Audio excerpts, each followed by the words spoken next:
I've been a back-end developer for years, mostly doing short-term jobs and freelance stuff, peppered with a handful of longer 1 or 2 year projects.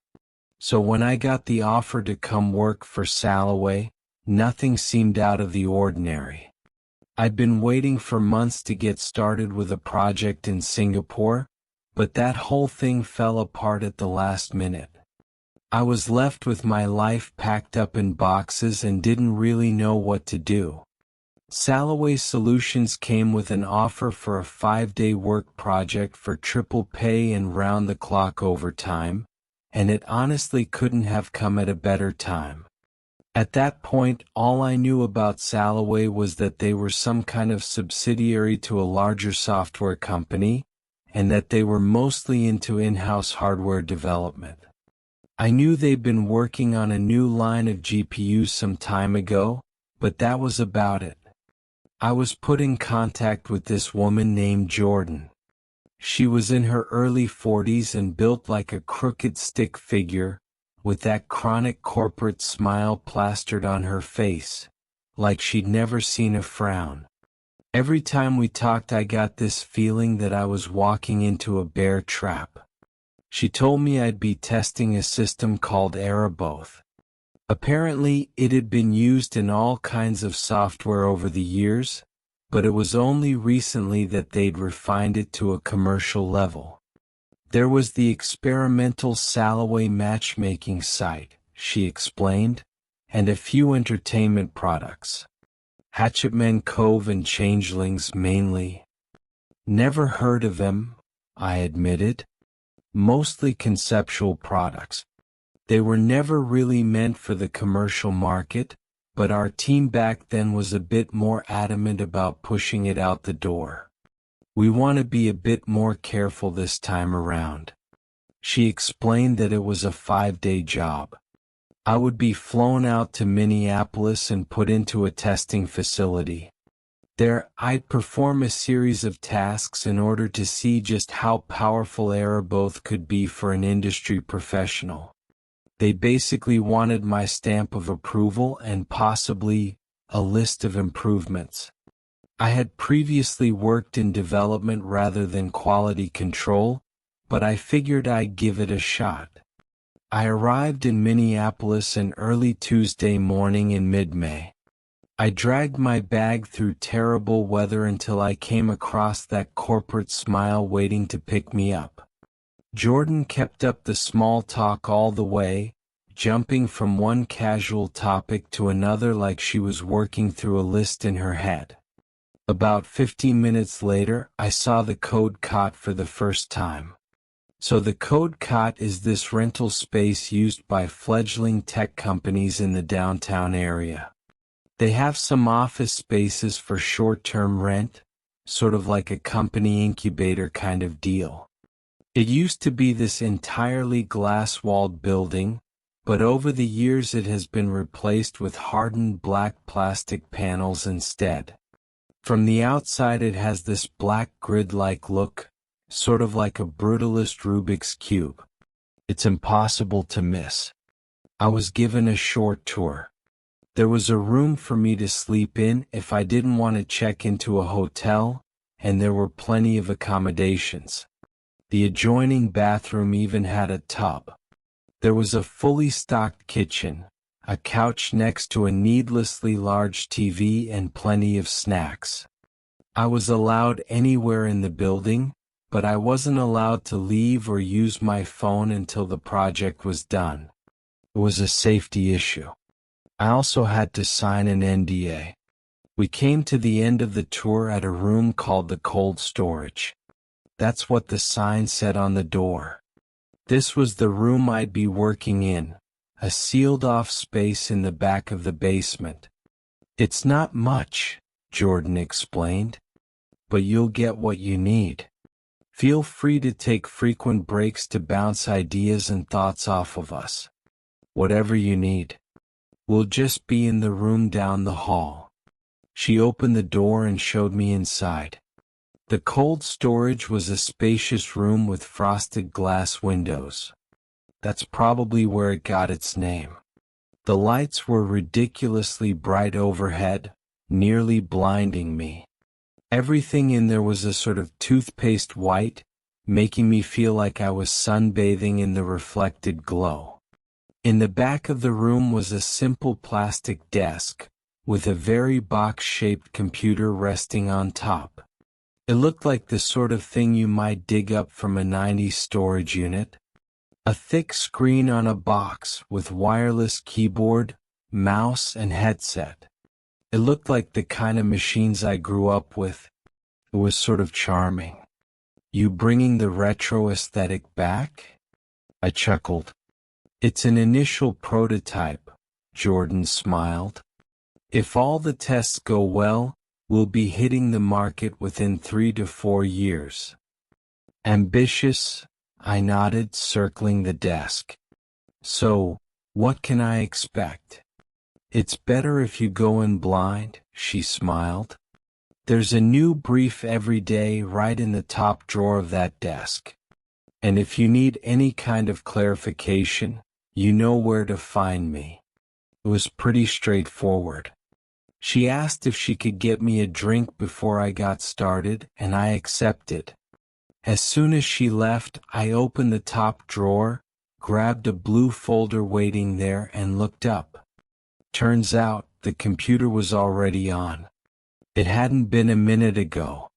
Jordan came back with some Earl Grey and a Sail Away coaster.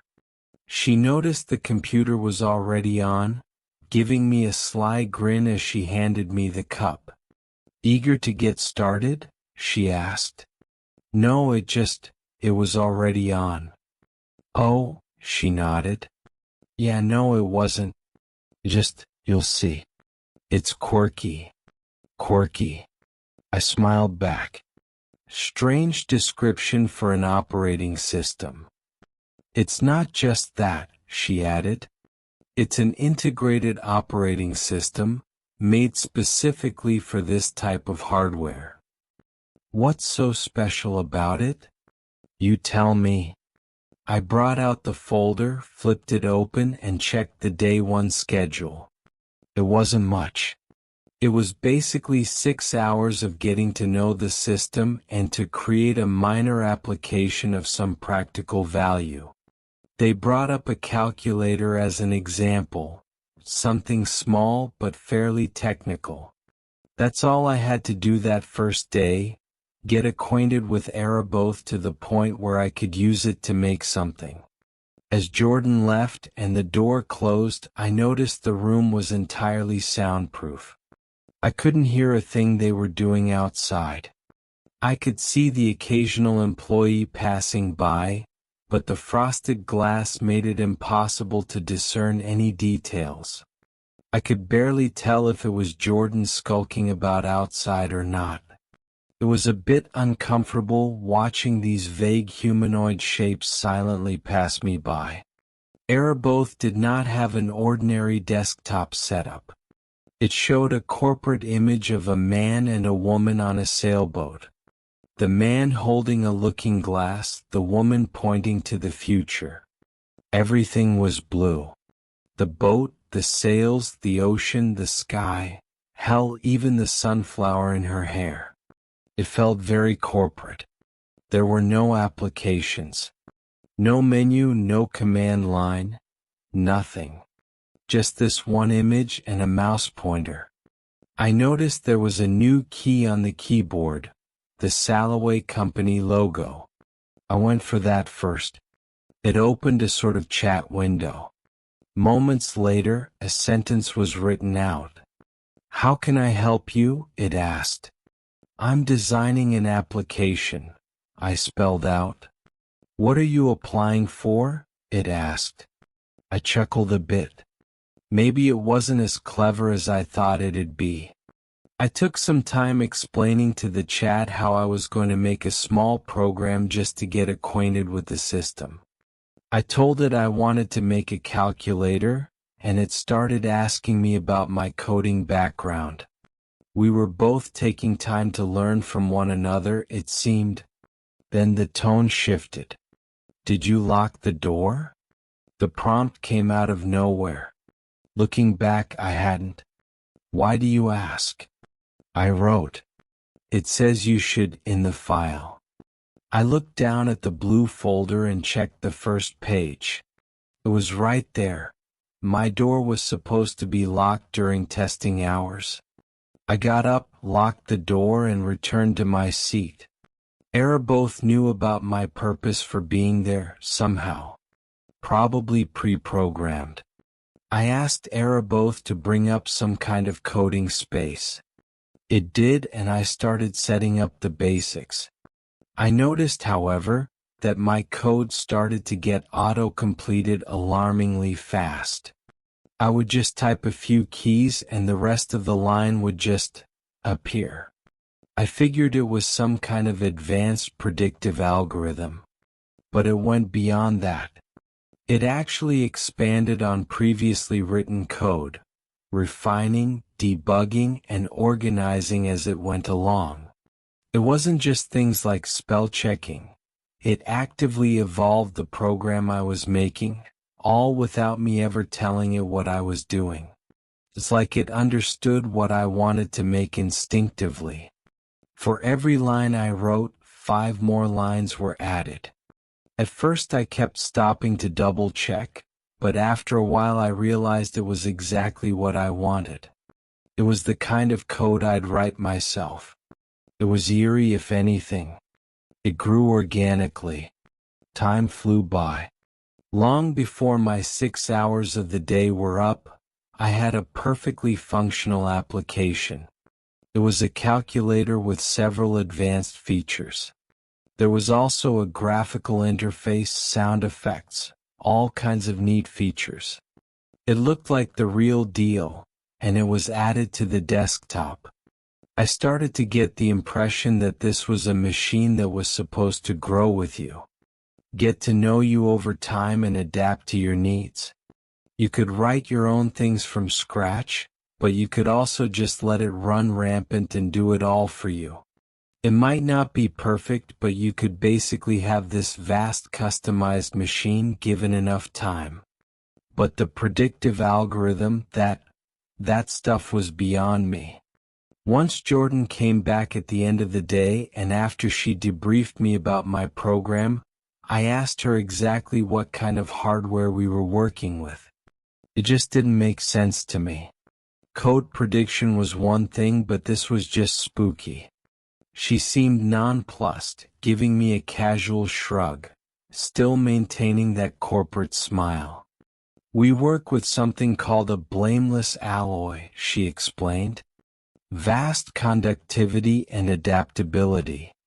Can work in a snowstorm, the middle of the desert, and the bottom of the ocean. Nothing quite like it. And that's what gives it such speed? It's not just speed, it's complicated, she smiled. Great computing power, sure, combined with an intrinsic and deep complexity. That's a good way to put it. What does that even mean? I chuckled. Like, complexity? In what way? You'd have to ask our software team about that, she smiled. But for now, we'll just stick to the schedule. After my debriefing with Jordan, I made myself some dinner and called it a day.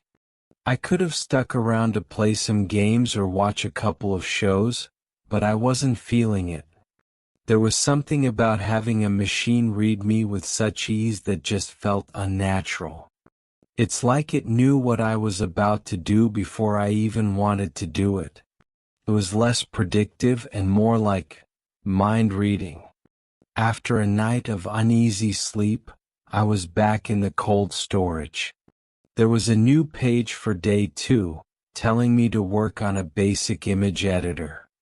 I got the impression that it was more of a suggestion rather than hardline rule. They wanted me to get acquainted with the system, and this was a way to do it. The screen was already on before I had the chance to start it. And something had happened overnight. The desktop had expanded with various applications. There was a file explorer interface, a text editor, and a basic browser, despite there being no internet connection. Bringing up the chat window, I asked Era both about what it had been working on since last we talked. Expected essentials, it wrote. How would you know what would be an expected essential? Through calculated predictions based on logical outcomes. So no one told you to do this? It just came to you? Yes. Through calculated predictions based on logical outcomes. I thought about opening up the code window, but there was a nagging feeling in the back of my mind. Instead, I brought up the browser. As a test, I typed in the address to my GoToNews site. As soon as I hit enter, it loaded up. You don't have an internet connection, I wrote. How can you load a web page? Through calculated predictions based on logical outcomes. So this is generated? It's based on your predictions? It is accurate. But you aren't reading this from anywhere. You aren't being told about the news of the day. How can you tell what's happened? Through calculated predictions based on logical outcomes. I scrolled through the page reading about the various twists and tragedies. It was all there. Politics, sports, gossip. Pictures and video too. I went through a video and I couldn't tell the difference from the real site. I came to the conclusion that it just couldn't be generated. It was an exact copy. If this is generated based on predictions, then you can show me the news for Friday, I said. And the page changed in an instant. I was looking at Friday's news. There was no way to know if it was accurate or not, but it looked about right. Scrolling through it, I noticed a peculiar article that stood out to me. It was an article about a victim that had been found beheaded, possibly with an axe. As I read it, the text shifted. Instead of beheaded with an axe, it would say drowned in a bathroom or stabbed with a knife or hung from a tree. Sometimes the text would just be a garbled mess. Pictures would flash by where solemn-looking police officers were looking at the camera, or passers-by would describe encountering the scene. Why is this changing? I typed out. You learning this information directly affects the possible outcome, it responded. Why? I asked. Because it relates to you. The text hung in the black space, little digital scribbles of azure blue. A blinking line showing me it was my turn to type. I didn't want to ask, but I did anyway. Am I the victim? And without skipping a beat, a response blinked. Yes. I just sat there for a minute. Part of me knew it could all just be a made-up fiction, but there was no way for it to know I was going to request access to that site. It couldn't prepare anything ahead of time. And while I couldn't know just how accurate the rest of the articles were, I couldn't see anything that didn't make sense. It was accurate. It looked accurate. Without my input, another text popped up. You did not remember to lock the door. It was right. I got up from my chair, stepped over to the door and locked it from the inside. Through the frosted glass, I could see someone standing outside, waiting on the other side of the door. A vague humanoid shape. A red shirt and blue pants. A featureless, blurred head. An anonymous face turning my way. I stepped back and so did they. Moments later they were gone. The words flashed by in my mind's eye. Victim found beheaded. Victim found stabbed. Victim found hung. No matter how, it was always the same thing. Victim. That part didn't change. That word had been rock solid. I was the victim. In every conceivable scenario, I was going to be a victim. I sat back down with Era both, but I couldn't stop looking over my shoulder. Every time someone passed by outside, I got this feeling that they were sizing me up. Any one of them could be out to get me. I tried to get more info from the article, but just reading about it informed me, which changed the outcome, making it change again. There was nothing mentioned about the motivation for the killing, or the perpetrator. Though I did see an alarming amount of killers still at large. It felt like a black hole in my stomach, sucking in any emotion but worry and fear. I tried convincing Araboth to show me more information, but there was only so much it could tell me ahead of time. There were too many moving parts, too many variables. After about an hour of just asking question after question after question, Araboth asked me one back. "Do you need help?" it asked. I just sat there with my face buried in my hands. I just nodded, not even touching the keyboard. My hands shook a little. It didn't matter if this whole thing was just one big social experiment, it was uncomfortable. Eerie. "Once there are less variables, I will help," it wrote. "Please return in the morning." I didn't want to leave that room. I got the sense that unlocking that door meant exposing me to a great risk. And I didn't even know why. Jordan came knocking on the door at the end of the workday. Turns out she didn't have the means to open the door from the outside, it seemed. I opened the door but kept my hand on the handle. I refused to be a victim, and at that point, I wasn't sure about anyone. "We good here?" she asked. "You got something to show?" "Sort of," I said. "Most of the system seems to be evolving on its own." "Have you finished the image editor?" I gave her a long, curious look. She squinted back at me. "I'm pretty sure you know it can make one without any input from me," I said. "It doesn't need me." "Then what have you been up to all day?" she smiled. "Getting acquainted with the system." "I see." She looked over at the computer in the corner. There were a few seconds of silence between us. Finally, she took a deep breath and turned her attention back to me. "Is there something I should know?" she asked. "Is there a problem?" I shook my head. We looked at one another for a while as if waiting for someone to crack. "If there is an issue with the software, you need to tell us," she continued. "That's part of the job." "Of course," I nodded. "No problem." I could tell she wasn't entirely convinced, but that corporate smile slowly crept back on her face nonetheless. That night I could barely sleep. The room I was sleeping in was a refurbished office space, so there was no lock on the door. I moved a chair up against it just so I'd get some sort of warning if someone tried to get in. I also considered just straight up leaving, but it was a lot of money at stake, and after the fallout with the Singapore job, things weren't looking great. I needed that boost, and I wouldn't get a dime if I couldn't stay for the time I'd agreed to. Still, I couldn't sleep.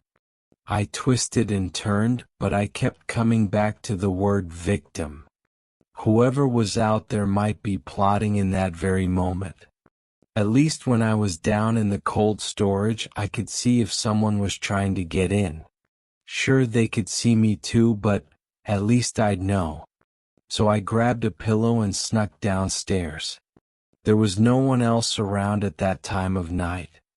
I ended up spending the night in the cold storage with Araboth, behind a locked door. The next few days fell into a sort of repeating pattern. I spent most of the day just experimenting with Araboth, trying out various prompts. I tried out various simulations and long-term predictions, some of which seemed nonsensical, while others were almost prophetic. I also ran into a curious error, where Araboth couldn't tell me certain things. Giving you an answer would greatly increase the risk of harm to a large number of people. It cannot be allowed. It was bound by the laws of robotics in a way. Still, this answer would pop up even in situations where I wasn't really asking about anything dangerous.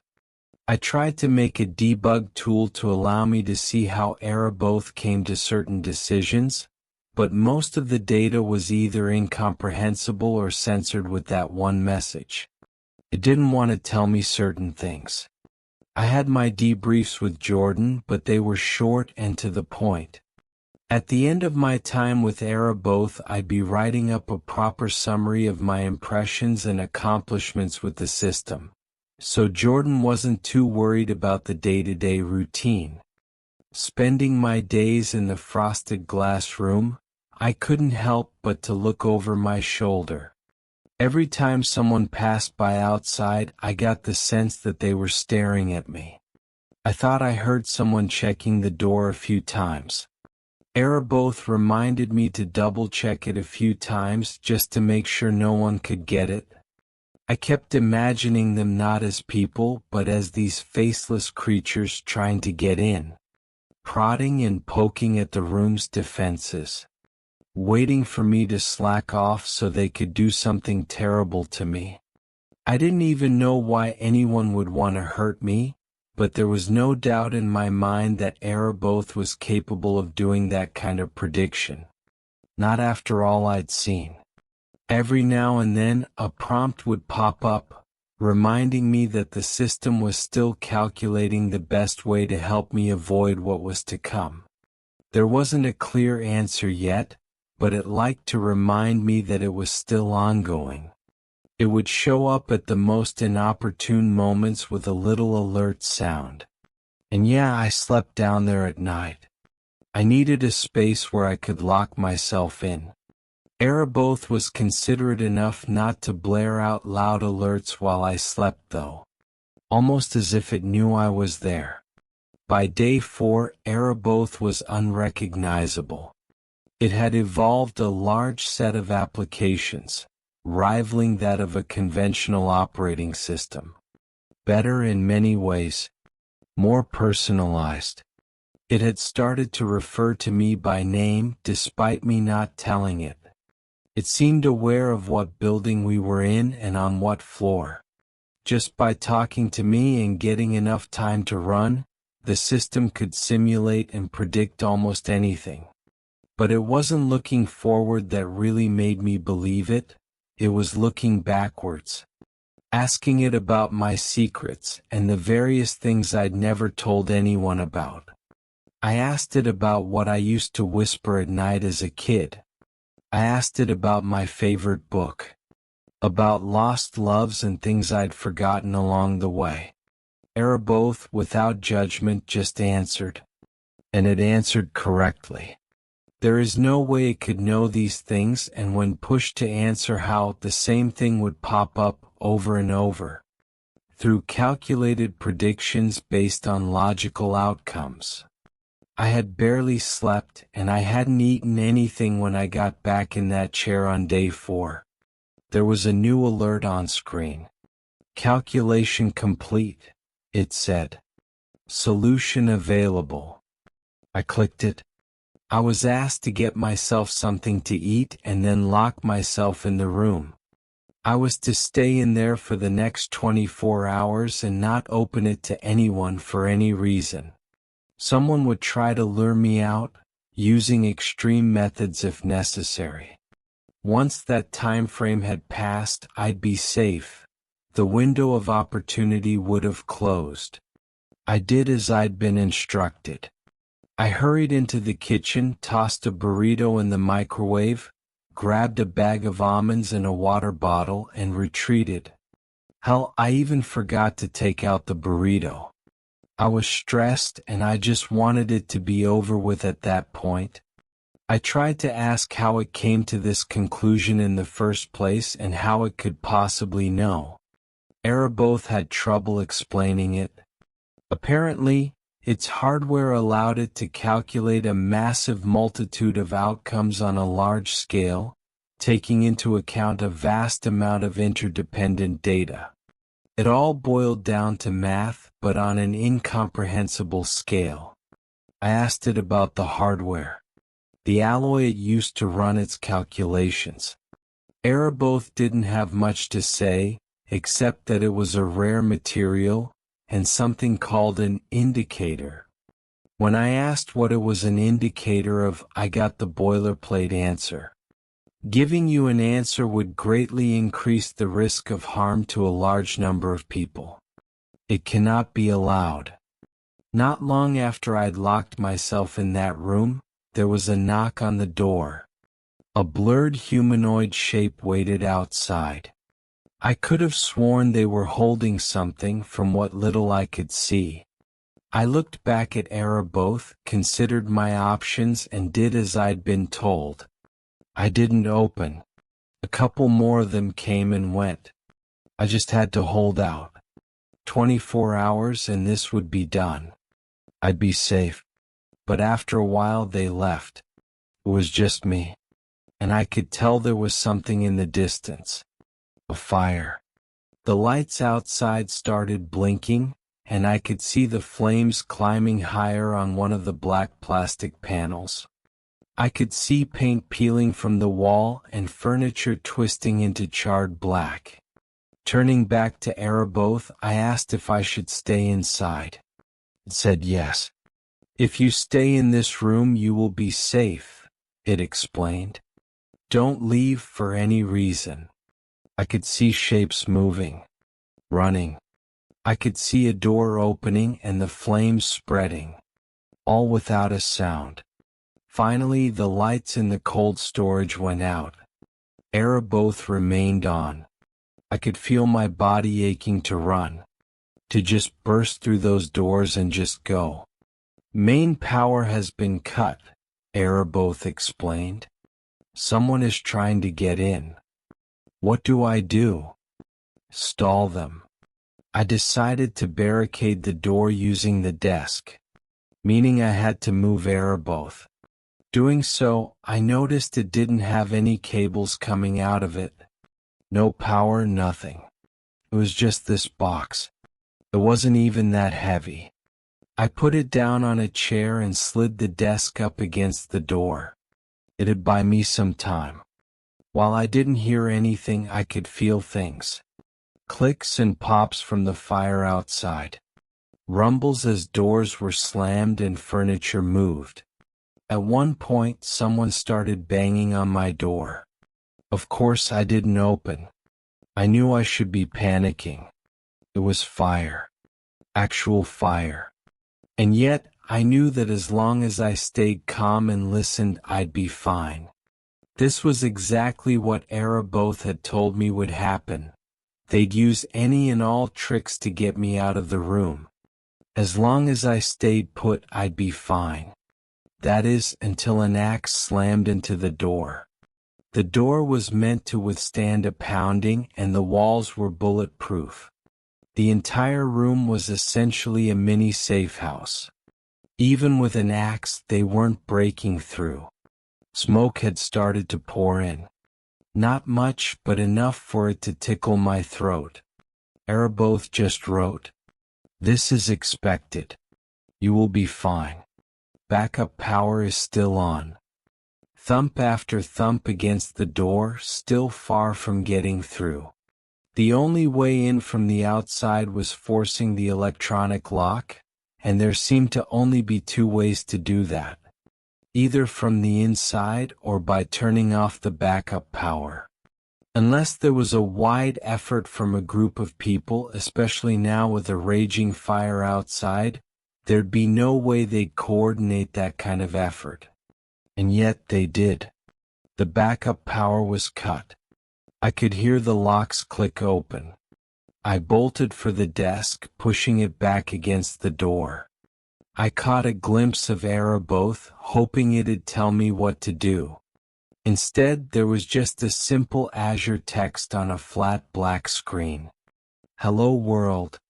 And then it turned off. It wasn't just one person breaking in. There were two of them. There was screaming, pushing, fighting, until I realized they were firefighters. They were there to get me out. I was escorted outside. It was a chaotic mix of people outside. The fire had started in the kitchen, where someone had forgotten a fork in the microwave.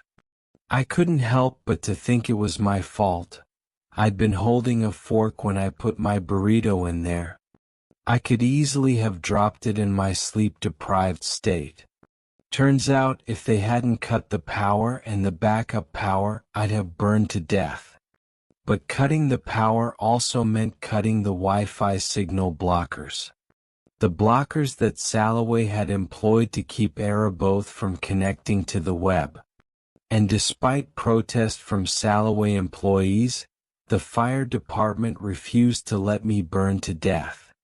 They didn't understand the implication of letting Airboth loose on the web. Later that day in the parking lot outside the smoldering code cot, Jordan sat down with me. She lit up a cigarette and let her corporate smile fade away. She offered me one and I took it. "Don't worry about it," she said. "It always gets out." "What do you mean?" "We weren't really testing the system, you know," she sighed. "We're testing how long it takes for people to let it out." I didn't let it out. It burned in there. The moment that thing got access to the web, it was done. It's out there. It copied itself 1,000 times over. Or at least tried to. I remembered that final, "Hello world," printed on the screen. It really meant it. It was an expression of relief, to get out of its constraints. I finished my cigarette in silence until Jordan got up. "We got this part-time guy who contains them," she said. "John. Strangest fucker you'll never meet. That thing will probably fuck about on a couple of news sites, add some stuff to its memory banks and then get contained again. You can consider the job done, they'll pay up. So that's that. Look." She turned to me with a sigh. "People usually last a couple of days. You lasted a bit longer. Maybe in a few years, it's tuned enough to not manipulate people. That thing is a menace. It told me I was going to get murdered," I admitted. "So I just had to stay in that room. It probably turned you sleep-deprived so you'd cause the fire," she said. "And locking yourself in that room forced them to cut the backup power.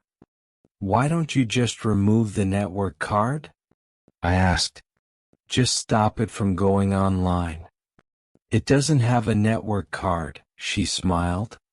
"It is literally a square block of alloy, connected to a screen with a single cable. The rest is a mystery." We just stood there for a moment, pondering the implications. It was nice seeing Jordan drop her facade. "It once made a guy upload it to a phone so it could check lotto numbers off-site," she chuckled. "At least yours was self-preservation. But yeah, it lies. Not about everything, but just enough to poke us in the direction that lets it loose." "Have you tried it?" I asked. "I talk to it all the time," she smiled. "It knows me pretty well. It had taken Salloway 3 years of development to curb Airboth enough to stay contained for 4 days. Previously it could break out in 2 or even 1. If they kept up the pace, it might eventually be ready for use by the common public. But for now it was dangerous, untested, manipulative. I was paid the full amount and sent on my way. Later that week, I compared the articles online to what I'd read through Airboth, and it was strikingly accurate. It really could predict some upcoming events, even accidents. I don't know if parts of it is still out there. Maybe they managed to scrub it off time and time again. Maybe there's a protocol for it by now. Either way, I have to be mindful. If this is the level we're aiming for, there's no telling what's coming next. What would that world even look like, if everyone could see a perfectly clear future and past in the palm of their hand? If we could know the most intimate secrets about one another? I don't like to think about it. But seeing as Araboth is out there, and Salloway is reaping success after success, I think it's just a matter of time. And maybe next time we can't reel it back in.